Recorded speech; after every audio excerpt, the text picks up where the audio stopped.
오늘 하나님께서 우리에게 주신 말씀은 마태복음 10장 1절에서 4절까지 말씀입니다. 마태복음 10장 1절에서 4절까지 말씀을 다 같이 합독하도록 하겠습니다. 예수께서 그의 12제자를 부르사 더러운 귀신을 쫓아내며 모든 병과 모든 약한 것을 고치는 권능을 주시니라.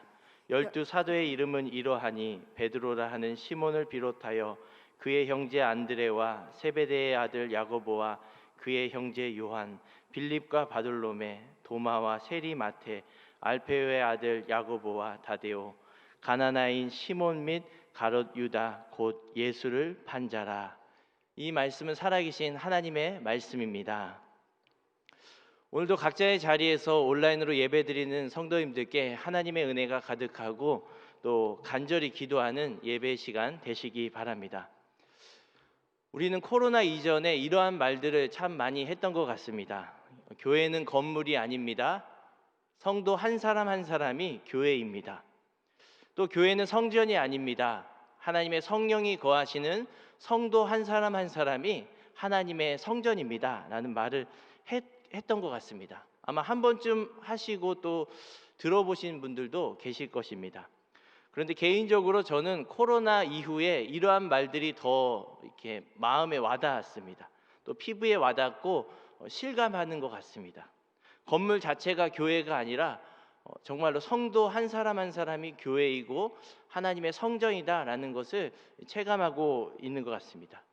또 우리 교회뿐만 아니라 한국교회 많은 교회들이 지금 코로나로 인하여서 현장에서 예배를 드리지 못하는 상황입니다. 멀쩡한 건물을 놔두고 함께 모이지 못하고 각자의 자리에서 이렇게 온라인으로 예배드리고 있는 상황인 거죠. 다음 주에 있을 성탄 예배도 아마 현장에서 나오지 못하고 온라인으로 예배를 드려야 할 것 같습니다. 아마 한국교회 100년 역사 중에 이 성탄 예배를 각자 집에서 드리는 경우는 없었을 것 같습니다. 정말로 이 코로나로 인하여서 한 사람 한 사람이 이제는 교회다, 하나님의 성전이다라는 그런 인식을 하나님께서 하게 하시는 것 같습니다.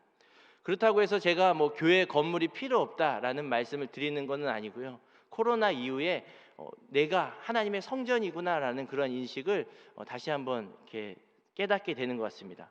오늘도 많은 분들 금요 브릿지 월십에 오시고 싶은 분들이 많으실 것입니다. 현장에 나와서 예배드리고 싶고 또 기도하고 싶은 많은 성도님들이 계실 텐데요. 비록 그렇게 하지 못하더라도 하나님께서는 각자의 자리에서 또 영상으로 예배드리는 우리에게 은혜를 주실 줄로 믿습니다. 하나님께서는 온라인이든 오프라인이든 할 거 없이 하나님의 성령이 우리와 함께 이 예배를 통해 연결되게 하시고 이 신앙 공동체의 정체성을 이어가게 하시는 것을 우리 성도님들이 믿고, 비록 영상으로 예배드리지만 간절히 예배 가운데 임하시는 성도님들 되시기 바랍니다. 저는 오늘 본문 말씀을 통해서 이 건강한 교회의 세 가지 특징에 대해서 말씀드리고자 합니다. 오늘 본문 마태복음 10장은 예수님께서 12제자를 세우시고 그 12제자의 이름이 나오는 본문입니다. 특별히 마태복음에 중요한 본문들이 있는데 그 중에 하나로 꼽히는 것이 바로 마태복음 10장입니다. 마태복음 9장까지는 예수님 홀로 기적을 행하시고 사람들을 고치시고 이 복음을 선포하셨습니다. 그런데 마태복음 10장에서는 12제자를 세우시고 이 제자들에게 권능을 주신 것입니다. 권능을 주셔서 이제 사람들을 가르치고 복음을 전하고 또 병든 자를 이렇게 고치라라는 사명을 주신 것이죠. 오늘 본문 10장의 12제자는 구약의 12지파의 이런 연속성상에 있습니다. 또 신약의 예수님의 12제자는 오늘날 우리가 예수님의 제자로 살아가는 이 그리스도인을 상징한다고 볼 수가 있는 것입니다. 오늘 본문에는 나오지 않지만 누가복음에 보면 예수님께서는 밤새 간절히 기도하고 이 12제자를 세우신 것을 볼 수가 있습니다. 앞서 마태복음 9장까지는 예수님 혼자 이렇게 사역을 감당하셨는데 왜 10장에 와서는 12제자를 세우셨을까요? 예수님께서 뭐 능력이 부족하셨을까요? 아니면 좀 기도하여서 내가 좀 도움이 필요하니까 12명을 이렇게 세우신 것일까요? 아마 전혀 그렇지 않습니다. 예수님께서는 홀로 모든 사역을 감당하실 수 있는 전능한 하나님이셨습니다. 예수님은 말씀 하나만으로도 병든 자를 고치고 귀신을 떠나가게 하고 또 심지어는 이 죽은 자를 살리실 수 있는 하나님이신 것이죠. 혼자 다 하실 수도 있으셨습니다. 그런데 왜 예수님께서는 이렇게 12제자를 세우셨을까요? 그것은 앞에 9장 37절과 38절에 보면 이렇게 예수님은 말씀하고 계십니다.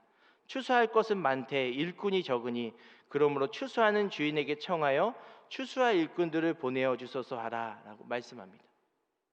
예수님께서는 지금 홀로 추수를 하는 것이 아니라 하나님께서 이루신 사역들을 같이 동참해서 추수하는 그 기쁨, 그 추수하는 보람을 맛볼 제자들을 세우고자 했었던 것이죠.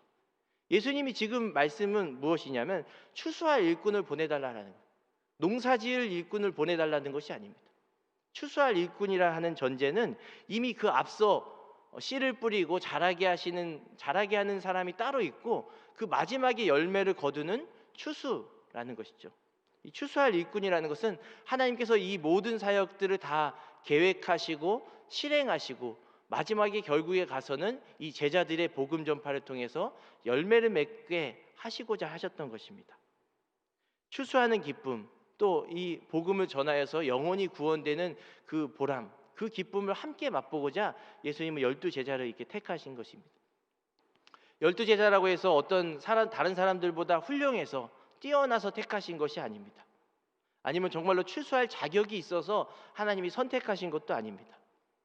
아마 성도님들도 다 아시겠지만 제자들의 출신이나 신분이나 또 어떤 성향들을 보면 천태만상입니다. 제각각입니다. 드세도 이렇게 드세는 사람이 없을 정도로 다 제각각입니다. 그런데 하나님의 전적인 은혜가 이 12제자를 정말로 예수님의 제자로 만들어 가시는 것을 우리는 성경을 통해서 볼 수가 있습니다. 처음에는 전혀 추수에 합당한 일꾼의 모습이 아니었습니다. 세상적으로 출세하고자 하는 그런 욕망과 야망을 가진 제자들이 많았습니다. 그러나 하나님께서 예수님의 십자가와 부활을 경험하고 나니까 비로소 예수님의 제자로서 다듬어져 갔다는 것이죠. 제자들의 어떤 모습이 그렇게 되는 것이 아니라 하나님의 은혜가, 그들을 택하신 하나님의 은혜가 그들의 삶을 바꿔 나간다라는 것입니다. 아마 제자들은 시간이 지남에 따라서 특별히 예수님의 이 십자가의 죽으심과 부활하심을 경험하고 나가서 이러한 고백들을 했을 것입니다. 주님이 나 같은 자도 세우셔서 제자의 삶을 살아가게 하셨다. 나같이 부족하고 연약한 자를 복음 전하는 자로 세우셨다라는 이러한 감탄과 감사가 났을 것입니다. 그래서 이 성경에는 기록되어 있지 않지만 아마 이렇게 수많은 순교를 하고 예수님의 복음을 전하다가 죽음을 기꺼이 맞이한 제자들의 삶을 우리가 들을 수 있습니다. 우리는 여기서 건강한 교회의 첫 번째 특징을 알 수 있습니다. 이 건강한 교회의 첫 번째 특징은 하나님의 주권을 인정하는 교회입니다. 사람들의 칭찬과 인정, 또 사람들의 관심이 나에게 올 때 이것은 내 능력으로 된 것이 아닙니다. 내 헌신이나 내 노력으로 된 것이 아닙니다. 하나님께서 나를 통해 일하시고 주님이 하셨습니다 라는 그 고백을 드릴 수 있는 공동체가 건강한 교회, 건강한 공동체라는 것입니다. 예수님은 홀로 모든 사역을 다 감당할 수 있으신 분이십니다. 근데 홀로 하실 수 있으시지만 이 사람을 통해서 일하시기를 기뻐하셨던 것입니다. 그렇기 때문에 우리가 어떤 사역을 할 때 늘 그 결과에 대해서 고백하는 것이 주님이 하셨습니다. 내가 하는 것이 아니라 내 노력이 아니라 주님이 나를 세우셔서 나를 통해서 이 부족한 나를 통해서 일하셨습니다라는 이러한 고백을 해야 되는 것입니다. 이러한 고백을 하는 공동체가 건강한 공동체인 것입니다. 저에게는 5살 된 딸이 있습니다. 이름은 오주하입니다. 주하나님 할 때 이 주하입니다. 근데 이제 많은 성도님들께서 제 딸 이름을 제대로 부르시는 분들이 별로 없으십니다. 뭐 주아라고 부를 때도 있고 주아, 주화, 꽃화자인지 주화라고 부를 때도 있고요. 수아라고 부르는 사람도 있습니다. 수아. 심지어 성까지 바꿔서 이주하라고 부르시는 분도 제가 몇 번 봤습니다. 근데 이 주아라는 이름을 잘 기억하실 수 있게 제가 방법을 알려드리겠습니다. 제 딸 주아의 이름은 주님이 하셨습니다의 약자입니다. 주님이 하셨습니다.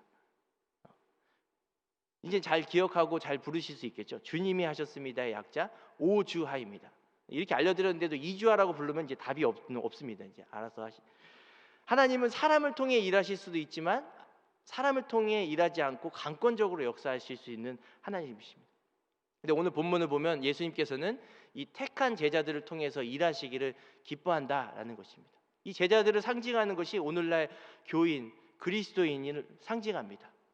하나님께서는 우리를 선택하셔서 우리를 통해 일하시길 기뻐하신다는 것입니다.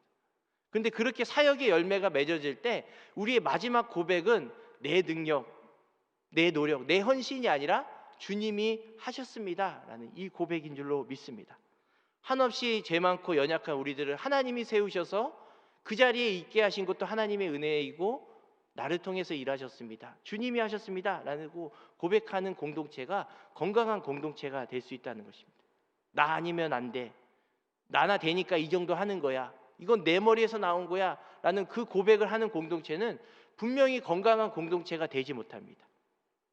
우리 모두 결과에 있어서 이 주님이 하셨습니다라는 고백을 하나님께 올려드리는 모든 성도님들 되시기 바랍니다. 특별히 우리 교회가 요즘 이제 광고 시간마다 인사하잖아요. 여러분 사랑해요, 여러분 최고 최고, 여러분 멋쟁이 하잖아요. 이게 사람의 힘으로 됩니까? 안 됩니다. 세상 사람들은 술 기운에 뭐 이렇게 막 이렇게 여보 사랑해 막 술 기운에 하지만 맨정신에 해야 되거든요. 여러분 사랑합니다, 여러분 최고 최고 멋쟁이, 이거 제대로 하는 분 별로 없습니다. 여러분 사랑합니다 할 때 여기까지밖에 안 올라가요. 제가 뒤에서 다 봤거든요. 여러분 사랑합니다 할 때 이 정도 가고 최고 최고가 나오기를 기다리고 있어요. 왜냐면 여기까지 올리기 좀 어색하거든요.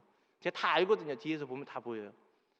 근데 그 마지막에 우리 하나님께 영광의 박수를 올려드립시다 할 때 주님이 하셨습니다라고 마음속으로 고백하는 겁니다. 그럼 이제 두 번째는 아마 이게 좀 더 각도가 올라갈 겁니다. 이게 주님이 하셨습니다라고. 내 힘으로는 안 됩니다. 교회에서 모든 사역도 하나님의 은혜로 하는 것입니다. 내가 하는 것이 아니라 그 자리에 있게 하신 것도 하나님의 은혜입니다. 하나님께서 건강을 치시면 우리는 잊고 싶어도 못 잊습니다. 하나님께서 우리의 감정을 이렇게 사단의 어떤 내버림 속에 놔두시면 우리의 감정에 휩싸여서 예배드릴 수가 없는 거죠.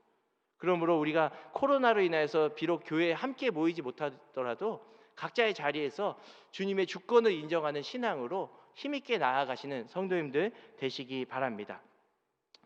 두 번째는 예수님의 이 12제자의 이름이 언급되는데요. 마태복음 말고 성경에 총 4군데가 있습니다. 지금 밑에 화면에도 나오는데 마태복음 10장하고 마가복음 3장, 누가복음 6장, 또 사도행전 1장에 이 제자의 이름들이 나열되어 있습니다. 이 마태복음 10장은 이제 전승사적으로 이 마가복음 3장과 6장을 통해서 이렇게 쓰여졌다라고 학자들이 보고 있습니다. 근데 이제 마태복음의 제자 이름에 나열된 것의 특징이 있습니다. 다른 데에도 뭐 있긴 하지만은 마태복음만의 특징은 이 제자들의 이름이 둘씩 언급된다는 겁니다. 이게 2명, 아마 성경책을 보시면 2명 언급되고 이렇게 쉼표, 2명 언급되고 쉼표 이렇게 기록되어 있습니다. 둘씩. 근데 이것보다 더 중요한 특징이 있습니다. 마태복음에 이 마태복음 10장에만 나오는 특별한 단어가 있습니다. 나중에 한번 마태복음 10장, 마가복음 3장, 누가복음 6장, 사도행전 1장을 한번 찾아보세요. 마태복음에만 등장하는 단어가 있습니다. 특별히 다른 데는 등장하지 않아요. 마태복음에만 이거는 이제 마태복음만의 특징입니다. 주석을 살펴봐도 마태복음에는 이 단어가 들어있다라는 무엇인지 아십니까? 바로 이 마태복음의 저자라고 우리가 이렇게 생각하고 있는 마태라는 그 제자의 이름 앞에 수식어가 세리라는 단어가 들어있습니다. 다른 복음서에는 없어요. 세리라는. 왜 하필 마태복음에만 이 마태가 자신의 이름 앞에 이 세리라는 단어를 썼을까요? 뭐 자기가 사도 마태다, 아니다 난 제자 마태다라고 쓸 수도 있을 겁니다 아마. 그런데 그 유대인들이 가장 싫어했던 직업, 유대인들은 세리와 죄인들은 구원을 받아서는 안 된다라고 취급했던 그런 부류인데 그 세리라는 직업을 왜 자신의 이름 앞에 썼을까요? 그리고 성도님들 아시겠지만 뭐 아시는 분도 계시겠지만 마태복음은 누구에게 쓰인 복음서라고 그러죠? 흔히 이방인에게인가요? 아니면 유대인에게인가요? 유대인에게 쓴 복음서가 마태복음입니다. 유대인들에게 보여지라고 쓴 복음서가 마태복음이라는 겁니다. 그런데 그 유대인들에게 보라고 쓴 마태복음이 자신의 이름 앞에 복음서에 세리라는 것도 아니고 자기 이름 앞에 세리라는 단어를 넣습니다. 아마 제가 그 복음서 저자라고 한다면 제가 이제 세리 직업을 했으면 야, 나 이제 예수님 믿고 거듭났어. 그러니까 세리 그 직업 좀 지워라. 내가 못 지우면 내가 이제 나 이제 죽을 때가 되었으니까 내 밑에 이제 후대 이제 사람들아, 나는 세리 마태라고 하지 말고 제발 제자 마태라고 좀 해달라라고 부탁했을 겁니다. 유언으로 남겼을지도 모릅니다. 왜냐하면 역사 기록에는 반드시 주관적인 평가가 들어가기 때문에 자기의 그 치부, 감추고 싶은, 숨기고 싶은 과거는 대체로 이렇게 지워버립니다. 그리고 잘한 것만 이렇게 과대포장해서 하고 조금 감추고 싶은 거는 이렇게 지우고 싹싹 지우거나 아니면 슬쩍 어물렁 이렇게 구렁이 담 넘어가듯이 싹 넘어가곤 합니다. 근데 이 마태는 이상하게 자기의 그 이름 앞에, 그것도 복음서에 기록된 게 아니라 12제자의 이름을 나열하는데 거기에 세리 마태라고 왜 기록했을까요? 바로 이 마태는 세리와 같은 자기, 나같이 죄 많고 버림받아 마땅할 할 세리인 나도 하나님께서 택하시고 사용하여 주셨다라는 것을 드러내고자 했던 것입니다. 주님은 세리인 나 같은 자에게도 부르셔서 복음 전하는 자로 세우셨다라는 이 고백이 담긴 것입니다. 실제로 마태복음에는 마태가 세리라고 말했던 그 본문이 10장 말고 9장에도 있습니다. 9장 9절과 10절에 보면 마태라는 사람이 세간에 앉아 있는 것을 보시고 라고 합니다. 여기서 우리는 건강한 교회의 두 번째 특징을 살펴볼 수가 있는데, 건강한 교회의 두 번째 특징은 하나님 앞에 겸손히 자신의 약함을 고백하고 인정할 수 있는 교회가 건강한 교회라는 것입니다. 제자들이 뭐 특출나서 예수님이 뽑은 게 아니라고 그랬죠. 뭐가 대단해서 뽑힌 게 아닙니다.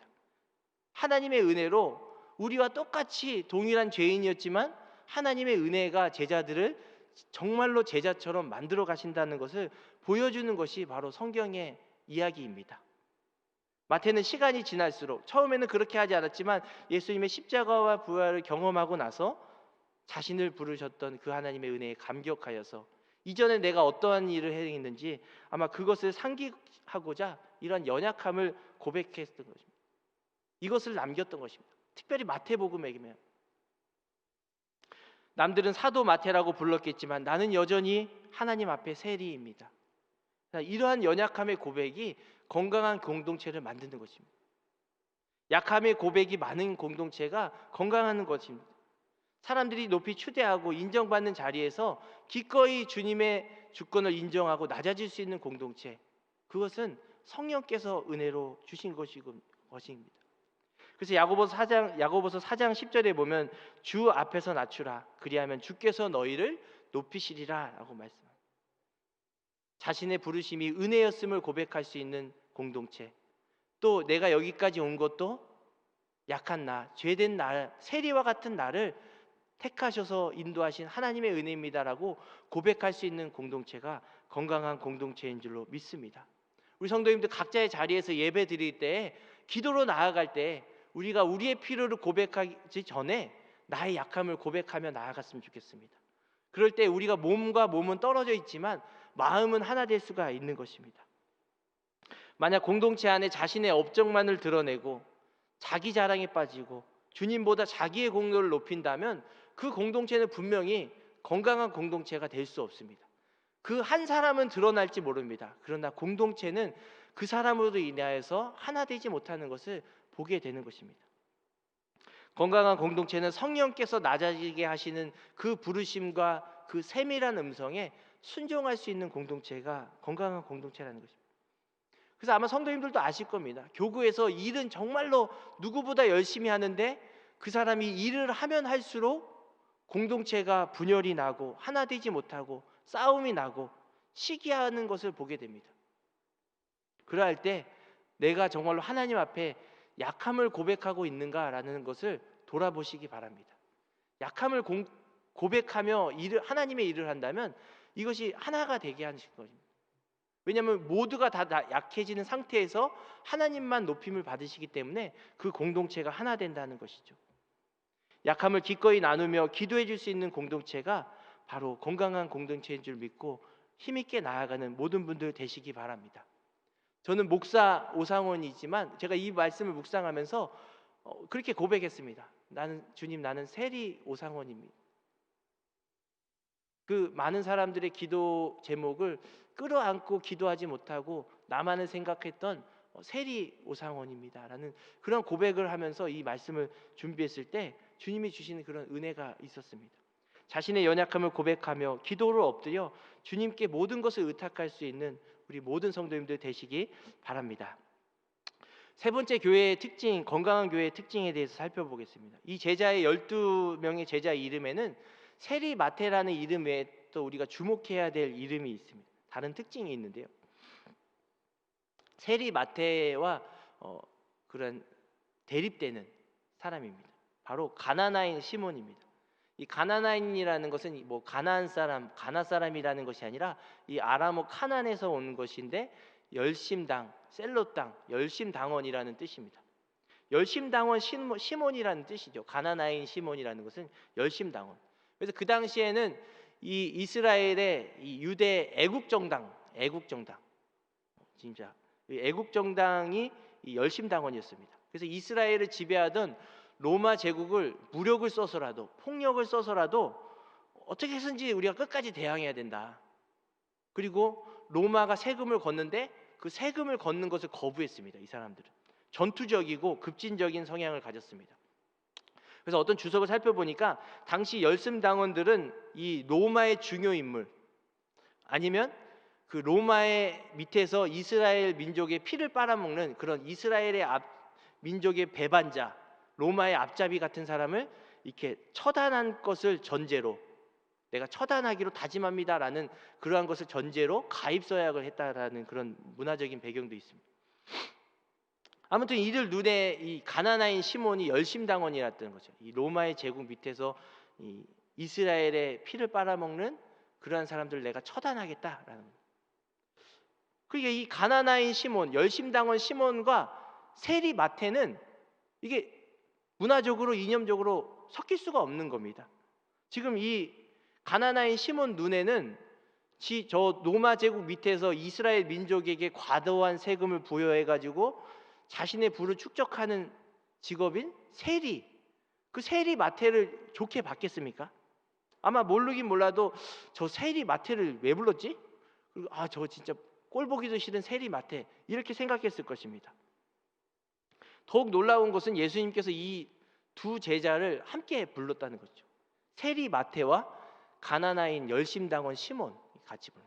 예수님이 모르고 부르셨을까요?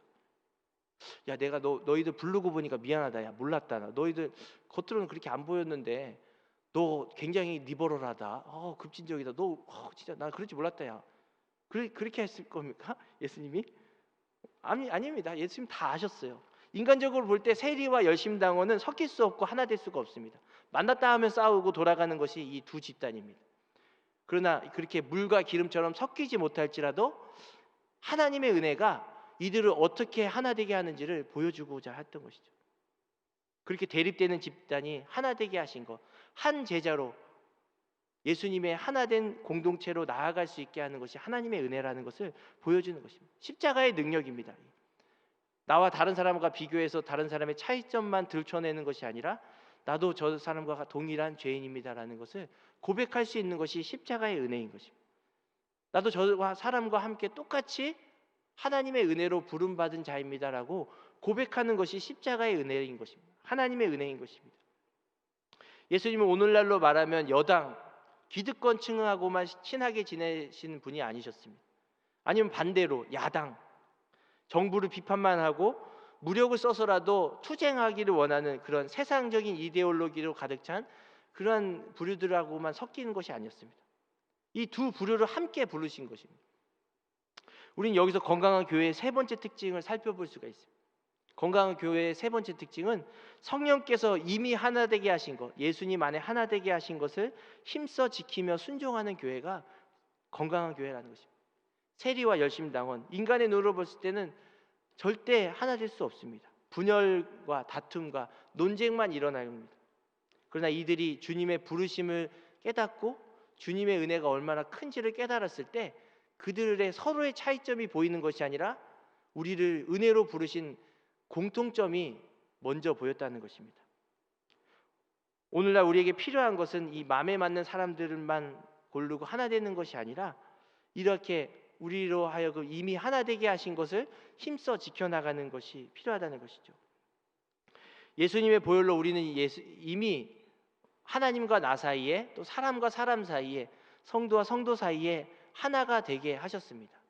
우리가 하나가 되려고 노력하는 것이 아니라, 하나가 되어야 되냐 말아야 되냐 이걸 논하는 것이 아니라 이미 하나 되게 하신 것을 순종함으로 지켜나간다는 것이죠. 성령께서 이미 우리를 하나 되게 하시려고 끊임없이 우리 마음에 부르시고 또 세밀한 음성으로 말씀하신 것에 우리가 기도하며 순종한다는 것이죠. 너는 여당이냐 아니면 야당이냐, 진보냐 보수냐, 전통이냐 개혁이냐, 너는 세리 마태냐 아니면 열심당원 시몬이냐, 이것을 서로의 어떤 편을 가르는 것이 교회가 아닙니다. 세상에서 충분히 편을 가르고 있습니다. 교회에서까지 편을 가르면 어디에서도 하나 될 수 없습니다. 그런 부류는 예수님께서 보여주신 것은 그러한 부류도 예수님 안에 하나 될 수 있다라는 것을 보여주고자 했던 것이죠. 하나님은 여당을 통해서도 일할 수 있고 야당을 통해서도 일할 수 있습니다. 하나님은 심지어 악한 까지 사용하셔서 복음을 전하게 하시고 교회를 유지시키시는 분이십니다. 또 오늘날 이 교회에 대한 논쟁이 많죠. 우리 교회 한국 교회가 오프라인으로 예배드려야 되냐, 온라인으로 예배드려야 되냐는 게 이것이 어떤 선택이 아닙니다. 두 개 다 함께 병행해 가야 하는 것이죠. 어떤 모양이든 우리는 주님의 임재를 바라면서 예배를 멈추지 않는 것이 하나님이 원하시는 것이라. 오프라인 교회든 온라인 교회든 우리는 예수님의 피로 이미 하나 된 존재임을 깨닫고 차이점보다는 공통점을 고백하며 나아가는 우리 성도님들 되시기 바랍니다. 내 생각과 내 경험, 내 철학과 내 이데올로기를 내려놓을 때 그 공동체는 하나가 될 수 있다는 것이죠. 여러분, 내일 모레 20일 주일은 우리 교회가 58년 창립 기념 주일이라고 합니다. 58년 동안 한결같이 우리 안산제일교회를 지켜주신 하나님의 은혜를 생각하면서 오늘 이 본문 말씀을 기억하면서 그렇게 기도의 자리로 나아가셨으면 좋겠습니다. 너는 어떤 편이냐라고 우리가 서로 가늠하는 것이 아니라 우리가 어떤 삶을 살아가든 제각각의 모습이지만 하나님께서 이 58년 동안 이 교회를 유지시키시고 한 몸으로 부르셨다라는 그 고백을 드리며 기도의 자리로 나아가셨으면 좋겠습니다. 하나님은 어떤 모양이든지 어떤 사역이든지 주님의 주권을 인정하고 또 나의 약함을 고백하고 성령께서 하나 되게 하신 것을 힘써 지켜나가기를 원하는 그러한 공동체에게 임하시는 줄로 믿습니다. 우리 교회가 정말로 그러한 하나님이 기뻐하시는 교회로 거듭나길 바라고 또 나 자신이 나 한 사람 한 사람이 교회이고 성전인 것을 기억하면서 기도의 불을 밝히는 오늘 이 밤 되시기 바랍니다. 같이 기도하도록 하겠습니다. 주님, 오늘도 예배의 자리로 우리를 인도해 주시니 감사합니다. 주님, 자격 없는 우리들을 택하여 주시고 주님께서 이루신 일들을 동참하여 추수하는 기쁨과 보람을 맛보는 제자로 삼아 주심을 감사드립니다. 저희들 땀 흘려 일하고 주님을 위해 살아갈 때 언제나 주님이 하셨습니다라고 고백하며 주의 주권을 인정하는 신앙인들 되게 하여 주옵소서. 나의 약함을 기꺼이 인정하게 하여 주시고 겸손하게 고백하게 하여 주시고 우리의 모습은 제각각이지만 예수님의 피로 하나 되게 하신 것에 순종하는 우리 모두가 되게 하여 주옵소서. 오프라인이든 온라인이든 주님이 원하시는 건강한 교회가 되기 원합니다. 성령님, 우리의 마음 가운데 임하여 주셔서 주의 음성을 듣고 순종하는 우리 모두가 되게 하여 주옵소서. 이 밤에 각자의 자리에서 간절히 기도할 때 우리의 마음이 뜨거워지게 하여 주시고 기도의 불을 밝히는 기도의 자리 되게 하옵소서. 감사드리며 예수님의 이름으로 기도드립니다. 아멘.